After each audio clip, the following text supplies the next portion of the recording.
Olá pessoal, nesse vídeo então vou falar mais um pouco sobre esse livro aqui, O Despertar da Cultura, do Richard Klein, dessa vez falando sobre o homem de Neandertal, que né, predominou lá na Europa e na Ásia também. A descoberta do homem de Neandertal foi feita lá em 1856, numa caverna chamada Feldhofer Grotto, no Vale de Neander, próximo a Düsseldorf, e no Devonshire. Ele foi recebido por ceticismo pelos grandes especialistas da época, como Rudolf Virchow, que acreditava tratar-se de um homem moderno acometido de alguma doença que deformava os ossos. Não acreditou que fosse um fóssil antigo. Né? 3 anos depois, Darwin iria publicar A Origem das Espécies. Então, o Darwin não tinha conhecimento desse achado aí. Tá? E Charles Lyell identificou algumas pedras lascadas como armas da era glacial. O Vale de Neander tinha sido batizado com esse nome em homenagem ao poeta Joaquim Neumann, e que ele assinava como Neander. Então, Neumann quer dizer novo, novo homem. Tá? Neumann é novo homem. Então, a tradução literal para homem de Neandertal seria, ironicamente, seria homem do Vale do Novo Homem. Então, não é homem primitivo, né? O nome ele remete a novo homem. Johann von Roth, que primeiro examinou o material, supôs que se tratasse de um corpo de um humano que teria sido arrastado pela correnteza para dentro da caverna durante o dilúvio da época do Noé. Em 1957, Hermann Schaefferhausen, da Universidade de Bonn, concluiu que os ossos encontrados no Vale de Neander se tratavam de uma raça bárbara e selvagem. William King, em 1864, batizou o fóssil como Homo neanderthalensis. Naquele momento, apesar de Thomas Huxley já haver concluído que se tratava de um gênero extinto dos seres humanos, não havia uma datação para esse homem de Neandertal, nem que fosse tão antigo. A descoberta de ossadas semelhantes na Caverna do Espião, na Bélgica, em 1886, levou a concluir que se tratava de fato de fósseis muito antigos. Richard Klein observa que o pescoço grosso do homem de Neandertal é uma característica distintiva em relação ao homem moderno. Por isso ele contesta aquelas teses de que se o homem de Neandertal andasse no metrô, ninguém ia perceber. Não, ia perceber sim, porque esse pescoço aí tudo atarracudo ia chamar atenção.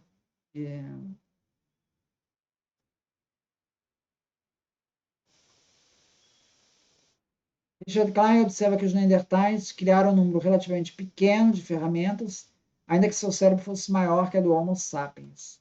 Então, já falei isso em outro vídeo, né? Apesar do número pequeno de inovação, elas teriam sido importantes para ele sobreviver ali na Europa.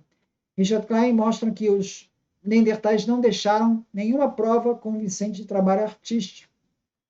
Pinturas, colares, joias, o que sugere, e o enterramento, sepultamentos também não deixou. Essa questão do Richard Klein, ela já é questionada, tá? Isso eu vou falar em outro vídeo, num livro mais recente, tá? Da Silvana Condemi, que ela vai falar dos Neandertais.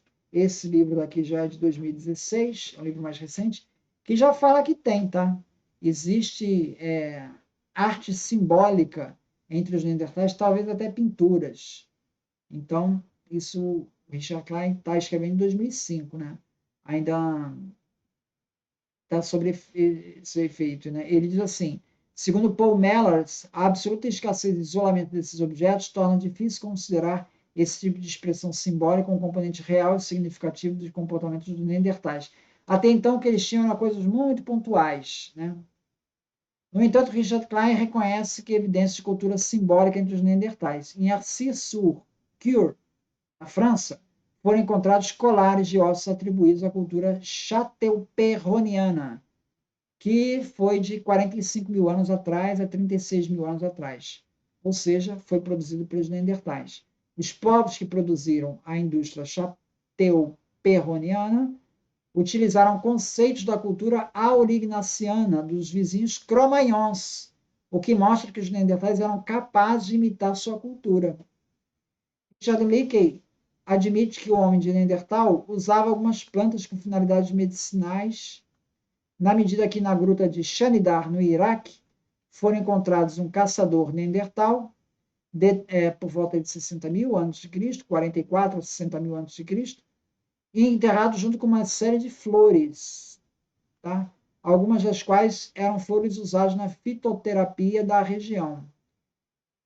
O Richard Klein já diz o seguinte: olha, essas flores aí não são do Neandertal. Essas flores são roedor que ele trouxe essas flores para a sepultura. Tá? Isso é o Richard Klein falando. Novamente, a Silvana Condemir vai ponderar isso novamente. Ou seja, hoje já há uma tendência de considerar os Neandertais já com cultura simbólica. Tá? A publicação do primeiro genoma Neandertal completo em 2010 revelou que todos os humanos modernos não africanos retêm aproximadamente 2% do DNA Neandertal, indicando o cruzamento entre as duas espécies. O Richard Klein vai dizer que não houve cruzamento, mas ele está escrevendo em 2005, antes desse resultado aqui de 2010, tá? Então ele trata assim, se houve cruzamento, foi muito pouco, etc, etc. Mas os dados de agora já estão indo numa direção contrária ao que ele está falando.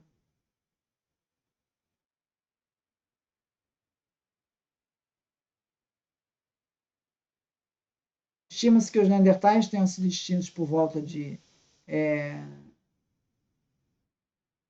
que tenham convivido com os sapiens no continente europeu por cerca de 10 mil anos. E talvez tenha havido alguma miscigenação com os sapiens. Nós já sabemos que isso possivelmente aconteceu.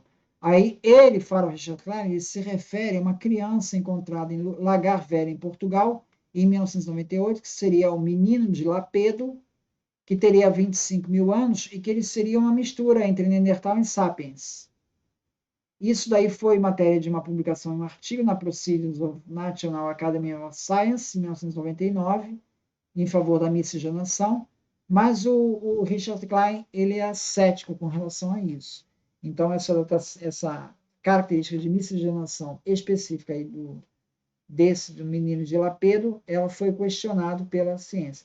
Mas, de qualquer maneira, dados novos aqui da Silvia Condem, que ela já fala no livro dela, já tendem a concluir que houve essa miscigenação. E esses dados aqui do projeto Genoma, né, do primeiro Neandertal, genoma Neandertal, que foi publicado em 2010. 2010 é depois do livro do Richard Klein, né, que já mostra que nós temos 2% de DNA Neandertal, então isso já está sobre revisão. Né? Muito obrigado, então.